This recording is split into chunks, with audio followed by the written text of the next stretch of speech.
Finally অনন্য মামুনের dream project আসতে যাচ্ছে দানব। তো এই দানবের অফিসিয়ালি অ্যানাউন্সমেন্ট অনন্য মামুন তার ফেসবুক পেজে করে দিয়েছে। তো এটা নিয়ে আজকের কথা বলবো। তো হয়ে গেছে আমি সফর। তো এই দানব সিনেমাটার নায়ক কে থাকতে পারে, এটা নিয়ে অনেক বড় একটা কোশ্চেন। কারণ অনন্য মামুন পোস্ট করে জানাইছে যে দানব সিনেমাটা ফিল্ম বাই অনন্য মামুন। মামুন একটা স্বপ্নের প্রজেক্ট বা ড্রিম প্রজেক্ট তোমরা বলতে পারো। এখানে ভাই কোনো নায়কের নাম দেখতে পারিনি এবং কোনো নায়ক এখানে যুক্তও নেই। তো এর আগে অনন্য মামুনের একটা সিনেমা ছিল শের বা দরদ। দরদের পরে শের সিনেমাটা আসতে যাচ্ছিল। তো শের সিনেমাটা অনন্য মামুনের ছিল ড্রিম প্রজেক্ট, স্বপ্নের প্রজেক্ট।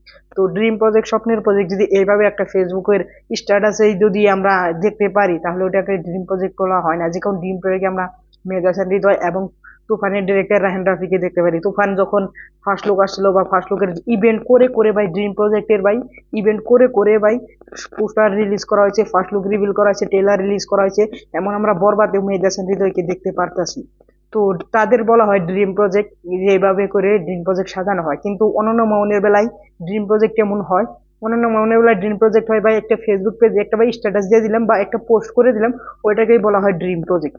তো অনন্য মামুনের একটা সিনেমা হতে যাচ্ছিল শের। তো ওইটা মেগাস্টার শাহিদ খানের সাথে সিনেমাটা হতে যাচ্ছিল, কিন্তু অনন্য মামুন ওই সিনেমাটা ভাই মেগাস্টার শাহিদ খানের সাথে পিছিয়ে দিয়েছে এখন।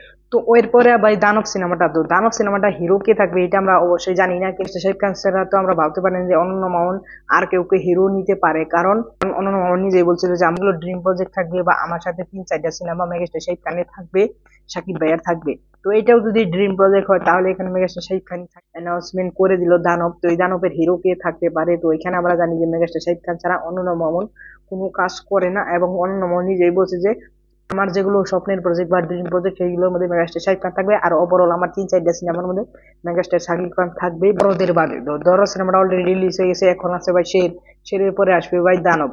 তো দানব সিনেমাটা আমার মনে হচ্ছে আগেই চলে আসবে। তো অন্য মামুন এইগুলো হলো প্ল্যান। তো এখন যদি আমার পার্সোনালি মতামত বলি অন্যান্য মামুনকে নিয়ে, তো অন্যান্য মামুন 1 নম্বর চাপাবাজি।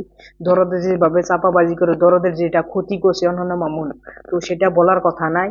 তো সেই রকম করে শের সিনেমাটারও চাপাবাজি করলো মেগাস্টার শাহিদ খানকে নিয়ে। তো তারপরে ভাই চাপাবাজি করতেছে এখন ভাই দানব সিনেমাটাকে নিয়ে। তো অনন্য মামুন একটা সিনেমারও প্রপারলি অ্যানাউন্সমেন্ট করে না, ফেসবুকে একটা স্ট্যাটাস দিয়ে ভাই ওই অ্যানাউন্সমেন্ট করে দেয়। তো সেই জন্য আমার মনে হয় যে অনন্য মামুন আবারও চাপাবাজি করতেছে। তো ওভারঅল সব কোশ্চেন নিয়ে আমার একটাই কোশ্চেন যে এই দানব সিনেমাটা হিরো কে থাকবে? আমরা তো জানি যে মেগাস্টার শাকিব খান থাকতে পারে, কিন্তু অনন্য মামুনকে এটা আমি জিজ্ঞেস করলাম যে এই দানবে হিরো কে থাকতে পারে, কে থাকবে? তো তোমাদের কি মতামত প্লিজ তোমরা কমেন্ট করে তোমরা বলো যে দানবে কে থাকবে। আর যদি ভিডিওটা ভালো লাগলে অবশ্যই একটা লাইক করবে। আর অন্যান্য মামুনকে তোমরা কি বলতে চাও সেটা অবশ্যই তোমরা বলে যাবে। Thanks for watching, by.